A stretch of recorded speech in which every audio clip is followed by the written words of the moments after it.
Iran USA युद्ध के बीच में मध्यस्थता करने वाला है या फिर मध्यस्थता के नाम पर वैश्विक स्तर पर दलाल और बिचौलिए के रूप में अपना प्रभाव छोड़ने वाला है। ठीक है, क्योंकि हाल ही में न्यूज़ निकल के आई है कि पाकिस्तान जो है इस युद्ध में मध्यस्थता की भूमिका निभाने वाला है और वहाँ के जो सेनापति है क्या आसिम मुनरो, उन्होंने ये कहा है कि पाकिस्तान का जो इस्लामाबाद शहर है वो सबसे सुरक्षित और शांतिपूर्ण समझौते के लिए एक उचित स्थान के रूप में जो है बताया गया है। तो हुआ क्या है इसके बारे में आज जानते हैं। ठीक है, हुआ ये कि जो पाकिस्तान के जो सेनापति आसिम मुनरो वो व्हाइट हाउस में जाने वाले कहना चाहिए पहले पाकिस्तान के सेनापति है। ठीक है, कुल मिला के लंच के रूप में जो है देखा जा सकता है। तो क्या ये पाकिस्तान पहली बार मध्यस्थता कर रहा है कि यूएसए के थ्रू?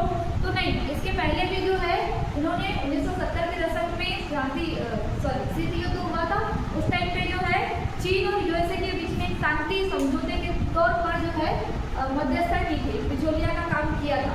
इसका फायदा पाकिस्तान को 1971 का जो पाकिस्तान में जो हुआ था जिसमें पूर्वी जो पाकिस्तान था वो बांग्लादेश के रूप में उभरा था, तो उस टाइम पे यूएसए ने पाकिस्तान की हेल्प भी की थी, लेकिन उसका पूर्ण रूप से फायदा नहीं ले पाया था।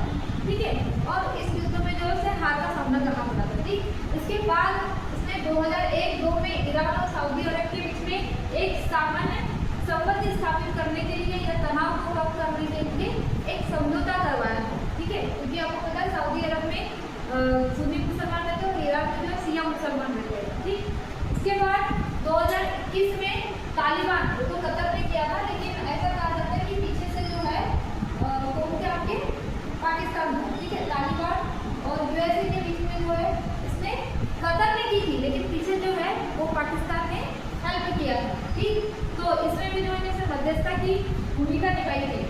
लेकिन जो यूएसए आपको पता है कि जो अमेरिका है या वहाँ के जो राष्ट्रपति है वो कुल मिला के पाकिस्तान का जो है मिसयूज कर रहा है ना, और पाकिस्तान ये बोल रहा है कि देखिए अब वैश्विक स्तर पर एक अपनी छाप बढ़ा रहा है। देखिए जो है इस युद्ध में हम लोग एक मध्यस्थता के रूप में एक शांतिपूर्ण समझौते के रूप में जो है लोगों मतलब दोनों देशों के बीच में बैठक बुला रहे हैं। ठीक है, तो ये कुल मिला के अपनी मार्केटिंग कर रहा है, अपनी छाप छोड़ रहा है, लेकिन अगर इसकी पहुंच देखा जाए तो एक दलाल और बिचौलिए के रूप में देखा जाता है। क्योंकि जो कोई व्यक्ति कहना चाहिए नेगोशिएट करता है या मध्यस्थता करता है तो उसकी 3 शर्त होती है कि उस पर भरोसा किया जाए, दोनों कंट्रीज को, यूएसए और कहना चाहिए ईरान, दोनों जो कंट्रीज है वो इस मतलब पाकिस्तान पर भरोसा कर सकते। भरोसा कैसे? क्योंकि आपको पता है कि आज तक पाकिस्तान में इजराइल को एक देश के रूप में मान्यता नहीं है ना, वो गाजा पट्टी फिलिस्तीन पर जो है अभी भी अपनी बात रखता है या उनको कहना चाहिए किसी भी प्रकार की सैन्य सहायता देता है।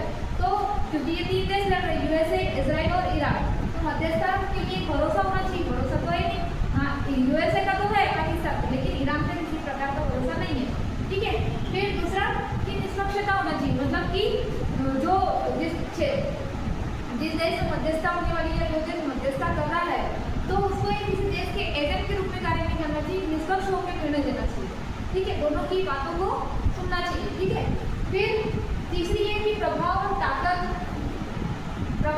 की अगर मैं बात करूं तो जो कहना चाहिए प्रभाव और जो ताकत है ना, प्रभाव और जो ताकत है वैश्विक स्तर पर पाकिस्तान की किसी प्रकार से ना तो हमें प्रभाव दिखाई देता है, क्योंकि एक छाप भी तो रहना चाहिए कि भाई ये कर सकता है, और ना किसी प्रकार की आर्थिक और रक्षा के क्षेत्र में किसी प्रकार की ताकत हमें दिखाई नहीं देती है। ठीक है, तो ये 3 शर्त तो हो गई, लेकिन मुख्य रूप से ये कहा जा रहा है कि यूएसए के द्वारा मतलब पाकिस्तान को जो है एक मिसयूज मतलब यूज करने के तौर पर इसे देखा जाता है। क्योंकि हाल ही में ऐसा कहा जाता है क्योंकि भारत भी तो मध्यस्थता कर सकता था ना, क्योंकि वैश्विक स्तर पर देखा जाता है पाकिस्तान मध्यस्थता कर रहा है, भारत कैसे पीछे रह गया? भारत भी तो मध्यस्थता कर सकता था। लेकिन हुआ ये है कि पाकिस्तान द्वारा अभी तक इजराइल को एक कंट्रीज के रूप में मान्यता नहीं दी गई। जैसे ही मध्यस्थता करेगा तो पाकिस्तान क्या करेगा? इजराइल को एक कंट्रीज के रूप में मान्यता देगा। ठीक है, और ऐसा ही कहा जाता है कि मध्यस्थता में मतलब कि ईरान ने इन सभी गल्फ कंट्रीज पर है ना मुस्लिम देशों पर हमला किए, लेकिन केवल पाकिस्तान पर अभी तक हमला नहीं किया। पाकिस्तान पर इसलिए हमला नहीं किया क्योंकि उसे पता है कि पाकिस्तान के पास जो न्यूक्लियर बम है ये अटैक करना पता चला उसने मेरे ऊपर अटैक कर दिया है ना, इस वजह से जो है। और दूसरा कि वहाँ के जो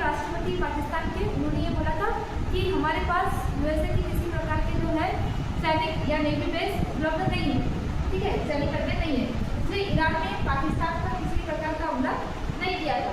लेकिन इसके मतलब करना चाहिए इस मध्यस्थता के दौर में, तो पाकिस्तान में मध्यस्थता कर रहे हो, इसके सामने चुनौतियाँ क्या क्या? चुनौती ये है कि 2025 में पाकिस्तान और सऊदी अरब के बीच में एक सुरक्षा समझौता हुआ है।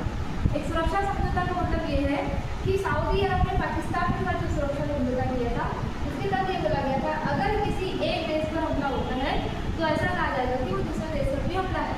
लेकिन अभी तक सऊदी अरब पर इतने ईरान पर अटैक किए गए, लेकिन पाकिस्तान ने इसको बचाने की कोशिश नहीं की है ना। तो ये इसके सामने सबसे बड़ी चुनौती के रूप में जो है इसे देखा जा सकता है। हाल ही में जो ट्रम्प सरकार ने ईरान में 15 सूत्रीय सीज़फायर प्लान भेजा है, इसके माध्यम से पाकिस्तान के वजह से ताकि उस तक पहुँचो।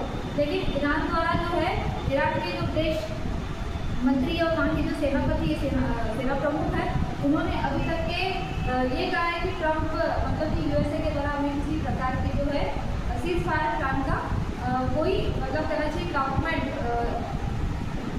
एक मतलब बीच बातचीत की जो बात है वो अभी तक नहीं पहुंची, ठीक है।